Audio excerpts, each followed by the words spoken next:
Alhamdulillahilladzi arsala rasulahu bil huda wa dinil haqq liyudhhirahu 'ala ad-dini kulli walau karihal musyrikun.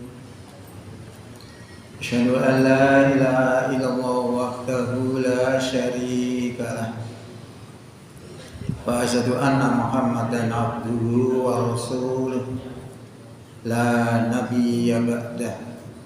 Allahumma sholli wa sallim wa barik ala Muhammad wa ala alihi wa sahbihi wa sallim ajma'in ma ba'd. Wa ya ibadallah usikum wa iyaya bitaqwallah faqad fazal muttaqun. Hadirin sidang Jumat rahimakumullah. Mengawali khutbah di siang hari ini patut kiranya syukur alhamdulillah. Mari senantiasa kita panjatkan kehadirat Allah SWT.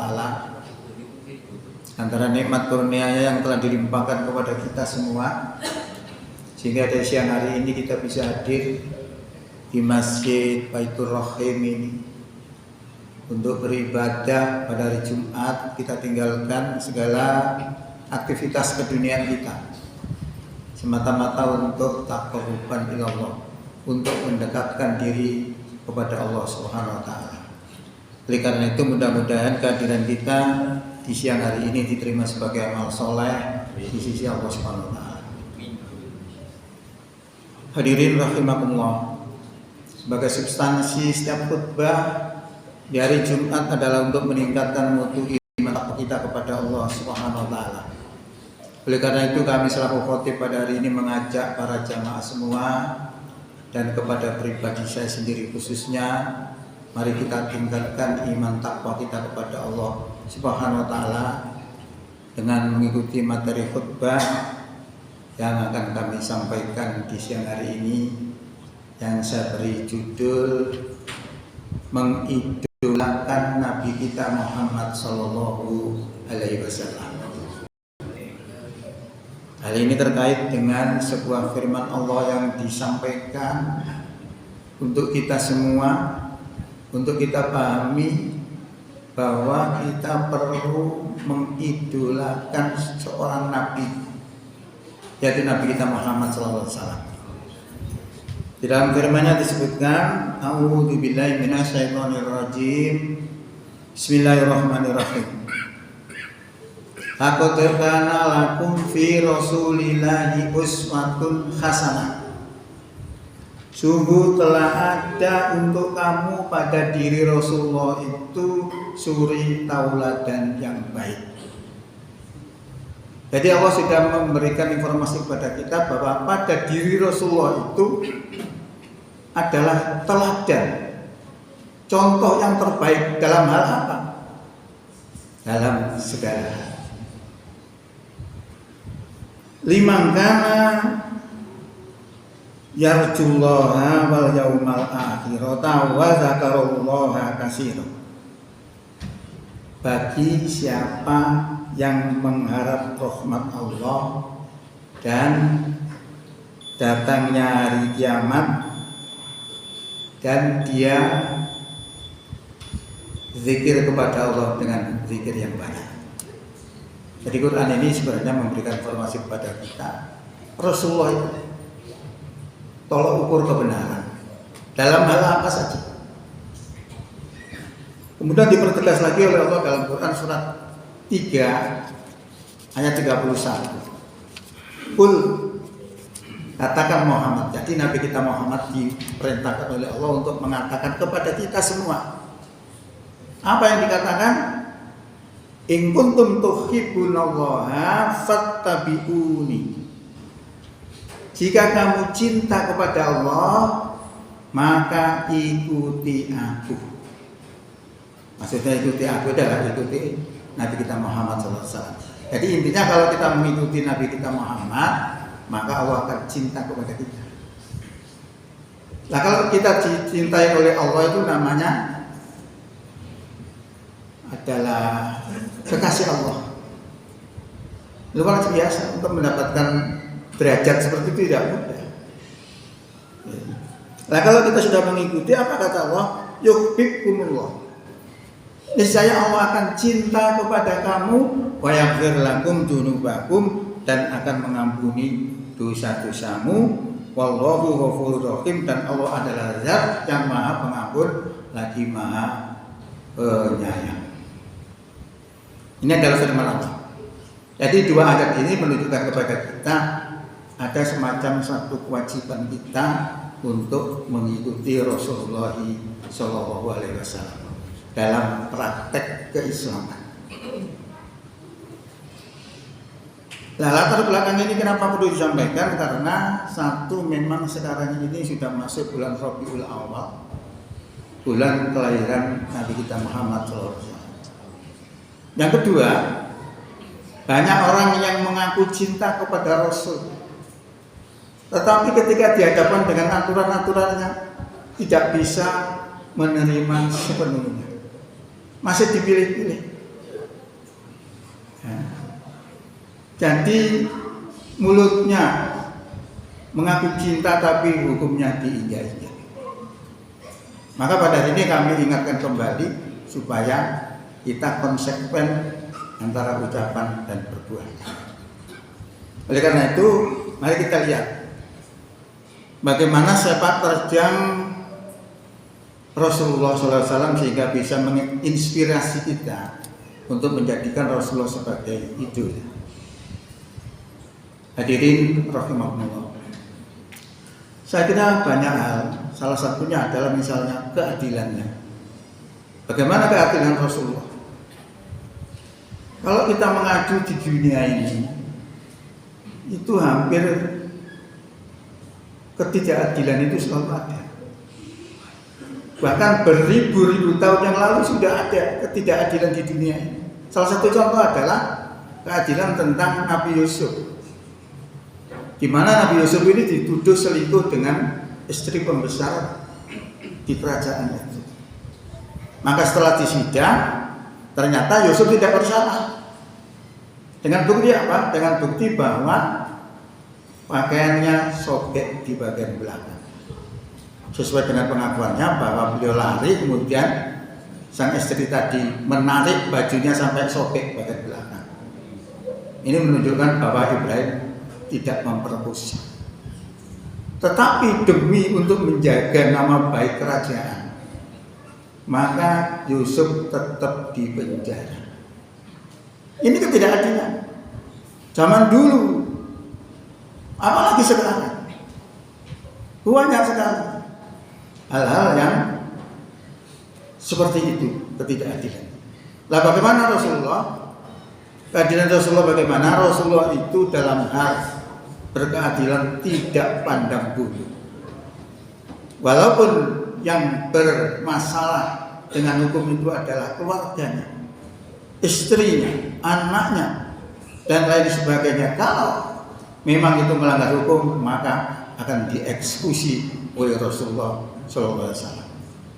Ini melihat pernyataan Rasulullah sendiri, beliau mengatakan, seandainya putriku Fatimah mencuri, lakotok tu yadaha, sungguh aku akan potong tangannya. Ini menunjukkan keadilan, tidak pandang bulu. Kalau bisa seperti itu luar biasa. Nah ini yang kita idolakan, yang kita gambarkan. Kalau kita mengatakan cinta kepada Rasul, maka aturan-aturannya harus kita pegang. Hadirin rahimahullah. Kemudian dalam hal perjuangan, Rasulullah itu dalam memperjuangkan Islam ini sudah tidak hitung apa-apa sudah. Hartanya, jiwanya dipasrahkan kepada Allah. Rintangan yang begitu hebat dilalui begitu dengan tegar sampai orang-orang Quraisy itu kewalahan, sehingga diatur bagaimana Rasulullah ini supaya berhenti dari dakwahnya. Maka ditawarilah hal-hal yang menggiurkan terhadap Rasulullah. Tapi apa jawab Rasulullah? Rasulullah mengatakan, seandainya kau letakkan matahari di tangan kananku dan bulan di tangan kiriku, saya tidak akan berhenti untuk berdakwah sehingga Islam dimenangkan atau aku harus binasa karenanya. Ini luar biasa. Ini daya juang Rasulullah. Ya, tanpa kendor sedikit pun walaupun rintangan di hadapan yang luar biasa. Dalam hal akhlak, demikian juga. Dalam hal akhlak, misalnya, banyak sekali akhlak-akhlak yang dipakai oleh orang-orang itu untuk menyampaikan bahwa akhlak Rasulullah itu hebat. Tapi kita harus tahu pada keadaan bagaimana. Misalnya ketika Rasulullah pergi ke masjid diludahi oleh orang kafir, Rasulullah diam, tidak membalas. Hari berikutnya sama, diludahi lagi, Rasulullah tetap diam. Hari ketiga yang meludahi tidak ada. Sedikit punya sedikit, ternyata yang meludahi tadi adalah jatuh sakit. Apa yang dilakukan oleh Rasulullah? Ternyata dibesuk, disambangi, luar biasa ini. Karena perlakuan itulah sehingga orang yang meludahi tadi tidak ada alasan untuk membenci Rasulullah, akhirnya masuk Islam. Itu salah satu contoh akhlak. Masih banyak sekali akhlak-akhlak yang luar biasa. Tapi ini jangan dijadikan patokan. Karena kita harus tahu perilaku Rasulullah ketika Islam itu belum kuat dan ketika Islam itu sudah kuat. Ketika Islam itu belum kuat, mungkin perlakuan seperti itu. Mengapa Rasulullah diam? Karena yang dihina adalah pribadinya, bukan Islamnya. Ketika Islam yang dihina, beda. Dilukiskan oleh Allah dalam Quran itu bagaimana sifat Nabi terhadap orang kafir. Apakah seperti itu? Diludahi diam saja? Itu kondisi masih lemah Islam. Tetapi ketika Islam tidak kuat, beda. Maka dilukiskan oleh Allah dalam Quran surat Fat, surat 49 ayat 29, Muhammadur Rasulullah Muhammadur Rasulullah asyiddaa'u waladina amanu ma'hu asyiddaa'u alal kufar ruhama'u bainahum. Muhammad itu utusan Allah dan orang-orang yang beriman bersama dengan Rasulullah keras tegas terhadap orang kafir dan lemah lembut terhadap orang-orang yang beriman. Ini Quran. Jadi kalau kita bawa satu saja nanti jadinya beda. Seakan-akan Islam itu lemah, tidak punya daya. Islam tidak boleh diganggu. Nah, dengan gangguan-gangguan itu muncullah ayat-ayat yang coraknya radikal. Jadi ayat radikal itu sebenarnya ada sebabnya, karena diganggu. Kalau nggak ada gangguan, mulus-mulus saja, maka Islam coraknya akan moderat. Tapi ketika mendapatkan moderat kemudian diganggu, diturunlah ayat yang coraknya radikal. Maka Allah sampaikan dalam firman-Nya itu, ya ayyuhan nabi, hai nabi, haridil mu'minina alal qital, kobarkan semangat orang beriman untuk berperang. Jadi seperti itu. Jadi kalau kita memahami Islam harus kompleks. Jangan sampai disembunyikan. Kalau disembunyikan nanti jadinya masalah juga. Kalau disembunyikan apa yang terjadi? Dilaknat oleh Allah. Innal ladzina yaktumuna ma anzalna minal bayyinati wal huda mim ba'di ma bayyanahu lin-nasi fil kitab ulaika yal'anuhumullahu wa yal'anuhumul la'in. Sesungguhnya orang-orang yang menyembunyikan apa yang telah kami turunkan berupa penjelasan dan petunjuk sesudah kami jelaskan kepada manusia di dalam kitab, maka mereka itu akan dilaknat oleh Allah dan akan dilaknat oleh orang-orang yang bisa melaknat. Jadi seperti itu. Maka dalam memahami, mengingat hari kelahiran Nabi kita Muhammad SAW, tidak sekedar hanya seremonial. Munculnya peringatan-peringatan Nabi kita Muhammad itu karena terjadi perang salib. Karena perang salib di situ umat Islam lemah, sehingga dipompa semangatnya dengan mengingat bagaimana perjuangan Nabi kita Muhammad SAW. Seluruh jiwa raganya diperuntukkan untuk Allah SWT. Ini semangatnya yang dapat kita ambil. Jadi bukan seremonialnya. kita peringati seremonialnya, tapi hukumnya diinjak-injak, nggak ada artinya. Nah, jadi seperti itu. Jadi mengidolakan. Iman kepada Nabi kita Muhammad bukan iman kepada seorang laki-lakinya, tapi iman kepada Rasulnya sebagai dia seorang utusan Allah SWT. Ya, jadi apa yang kami sampaikan ini adalah mengingatkan kembali kepada kita, mari kita di dalam bulan Rabiul Awal ini adalah bulan kelahiran Nabi kita Muhammad yang biasanya diperingati oleh kaum muslimin. Jangan sekedar hanya diperingati, diingatkan kembali supaya menjadikan hukum-hukum Nabi sebagai idola kita, sebagai apa yang harus kita laksanakan. Karena Nabi membawa Islam itu patokannya adalah Quran.